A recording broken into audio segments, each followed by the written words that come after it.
I don't know who is responsible. I believe we will know in 12 hours.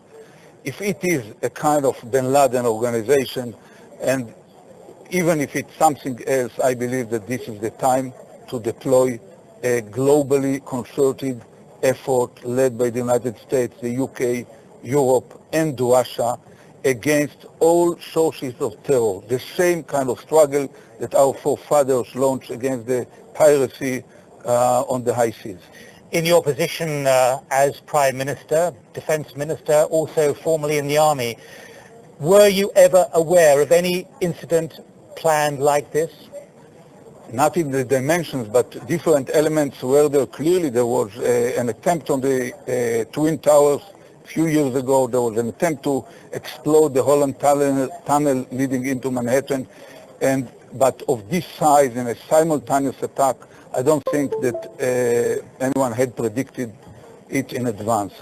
Is it something that security services, intelligence services could ever have got wind of? I'm not sure, but this is not the case. It really happened in front of our eyes, and the question is what should be done in regard to it in order to avoid it in the future. It's going to be a tough struggle. There will be many tough and painful moments along the way, but I believe that if we will coordinate diplomatic, operational, intelligence, and economic activities that will not let them land at any airport and will isolate automatically any nation that is ready to host terror or support them. By doing this consistently along 6 or 10 years, we will reduce dramatically this challenge to all our way of life. So what do we do in the meantime in holding people and organizations responsible for the terrorist attacks upon the United States, September 11, 2001? In regards to holding people responsible, we must first investigate terrorist attacks responsibly. For the last 21 years, most people, including many people in the 9/11 truth movement, have not. They have been asking the wrong questions. Questions that serve us away from actual suspects who may be involved with foreknowledge or not sharing intelligence which could have prevented the attacks from even happening in the first place. Agencies like the CIA, the NSA, the FBI covering up additional hijacking of September 13th and even on September 11th. In the early onset of the preceding weeks and months of the attacks, we had a chance.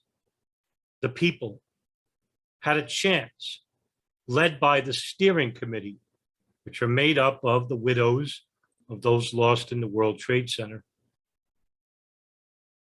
They actually forced the federal government to enact legislation which gave us the National Commission on the Terrorist Attacks, the 9/11 Commission. It also helped to force the joint House of the House Permanent Select Committee and the Senate Select Committee to investigate the intelligence agencies, also known as the Joint House Inquiry. And yes, many of the questions that the steering committee had went unanswered, but at the very least, there was some level of success in forcing the federal government to pay attention, because the people were going to pay attention and investigate the attacks. And what happened immediately afterwards? Soon after, fringe conspiracy theorists started popping up. like Thierry Meyssan, a French author who actually proposed that the Pentagon was actually hit by a Russian missile. People like Alex Jones from InfoWars started spreading unremarkable rumors, which are not based on any evidence whatsoever. Jim Fetzer,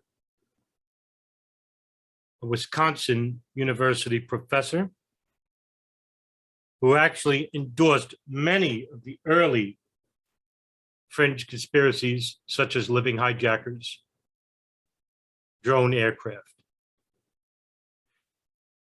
Later on, films were made on the fringe premise of military drone aircraft without hijackers at all, such as In Plain Sight and later Loose Change. After Loose Change came out, which was endorsed by Alex Jones in the second revision, more people started coming out, started endorsing fringe conspiracies, started endorsing falsehoods, which led away from the investigations of hijackers and their connections to domestic and foreign intelligence, which could lead back to domestic and foreign governments. Instead, the 9/11 Truth Movement, more worried about quantity rather than quality, endorsed and accepted the likes of people like Christopher Bolin, Rebecca Roth, Barbara Honegger, Ace Baker, Morgan Reynolds, John Lear, Judy Wood, Citizens Investigation Team, Pilots for 9/11 Truth, and on and on. And because of this, and because of their ridiculous fringe theories, they basically destroyed the truth movement from within. A few dissidents, actual scientists from 9/11 Truth Movement tried to fight back, but it was far too late.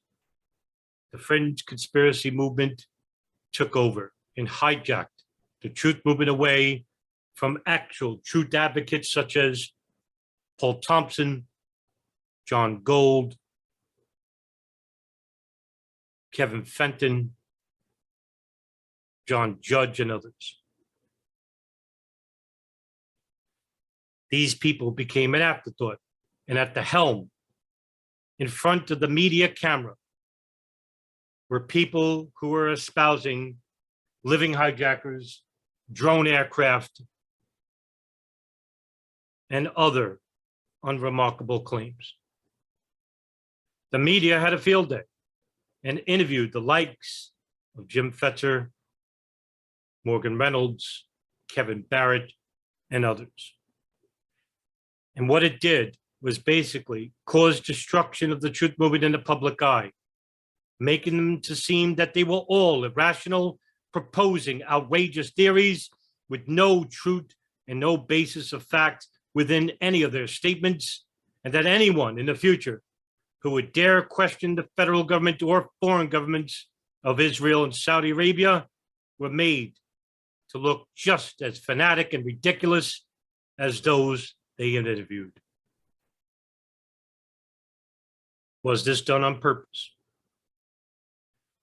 What was the purpose of allowing these people to propose these ideas and destroy the reputation of the truth movement in such quick fashion? I couldn't tell you whether this was manufactured or not, but it sure seemed that way. Today, there are very few reputable 9/11 researchers and advocates, and they are just an afterthought. The real questions went unanswered, went ignored, questions that we must ask. It might be a little bit too late, but better late than never. We may have a shot in the near future if we can reach certain people in the 9/11 truth movement to basically get behind the real anomalies that took place on September 11th, and not the fanatic beliefs of living hijackers, invisible space beams melting World Trade Center towers, and even controlled demolition, regarding that there are no suspects involved, nor did anyone see a bomb anywhere at ground zero. Doesn't mean that the towers were indeed the victim of an unnatural collapse. Something that I don't actually entertain because I'm not qualified to speak on the physics aspects of the towers. I think they're meant to dissuade from asking the actual questions where there's actual suspects, such as why did not the CIA share information with the FBI or the State Department about 2 al-Qaeda operatives who are living inside the United States, who are being funded and assisted by Saudi intermediaries acting on behalf of the Saudi government? Or how come there were 2 major Israeli intelligence espionage rings, monitoring rings, maybe acting in accordance with one another or acting separately, involving the monitoring and assisting of terrorist affiliates inside the country, using an arch student ring located throughout the Southwest and Northeast, and a moving companies that hired Israeli students from abroad who were, in essence, monitoring Islamic fundamentalists, terrorist organizations inside the country, particularly in New York, New Jersey, and Florida. Why were they all not questioned thoroughly by the FBI, and why did the federal government allow for them to be deported, handed over to the Immigration Naturalization Service, and deported because they all violated their tourist visas, which were overstayed? What did they know? And what didn't they share with the FBI and the State Department, since these rings were not made aware to the federal government? Why did the Defense Intelligence Agency conduct an operation, collect metadata information about terrorist organizations inside the United States, particularly one that was led by Mohammed Atta, Marwan al-Shehi, and Ziad Jarrah, which was the Hamburg cell, and Omar Abdul Rahman of the Landmarks plot in 1993 World Trade Center bombing? Data that goes back 10 years. Why was it ordered destroyed when it shouldn't have been? On orders from Southern Operation Command lawyers, the Department of the Army lawyers. 3 terabytes ordered destroyed. The operation was called Able Danger.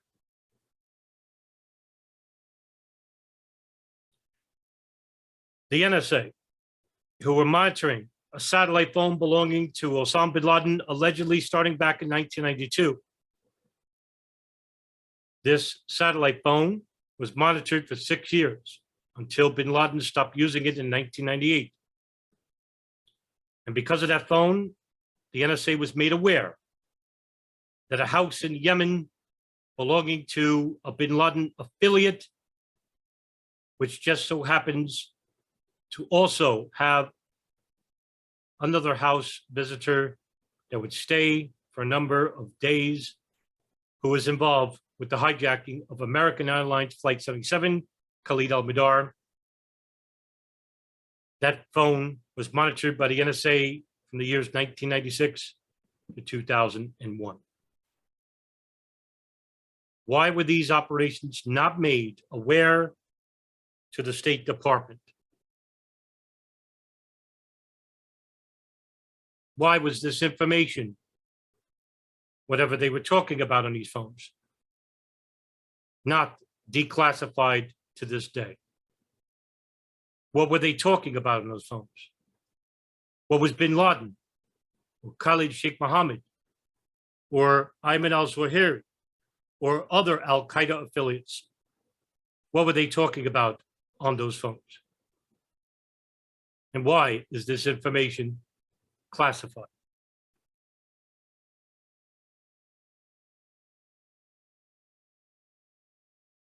Why is the federal government continuing to protect the Saudi government from being exploited for their role in financing 2 or 3 people who were involved with the September 11th attacks, Khalid al-Midar, Nawaf al-Hazmi, and Hani Hanjour, known Saudi elements who worked for the Saudi government, such as Omar al-Bayoumi, Osama Basnan, Fahad al-Tamari, Muassab al-Jarrah, and others.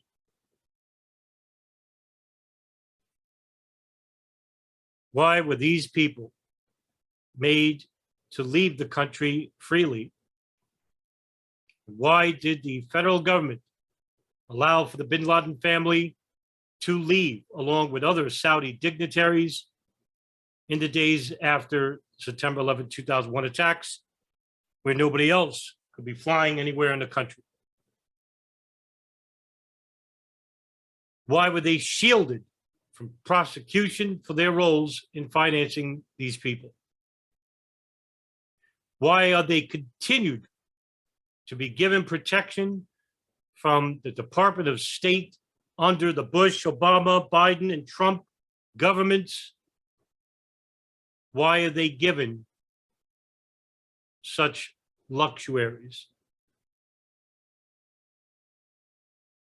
Why, in the latest revelations of the FBI Operation Encore report, that now we know for certain that a Saudi government agency was paying a Saudi intermediary who was financing 2 people who were involved with the hijacking of American Airlines Flight 77 that crashed into the Pentagon in Khalid al-Midar and Nawaf al-Hazmi. Yet the media hardly reports it, and the federal government continues to protect their Saudi interests. These are the questions to ask. These are the questions that deserve answers. These are the questions that will lead, if asked, that will lead to an arraignment and maybe even prosecution for foreknowledge and maybe even participation at some level in the terrorist attacks of September 11, 2001. But if we don't ask these questions, if we don't give these areas that I mentioned any attention whatsoever, then the people involved with the 9/11 Truth Movement and those who are independent investigators will continue to live in a state of paralysis where nothing is known and everything is to be believed.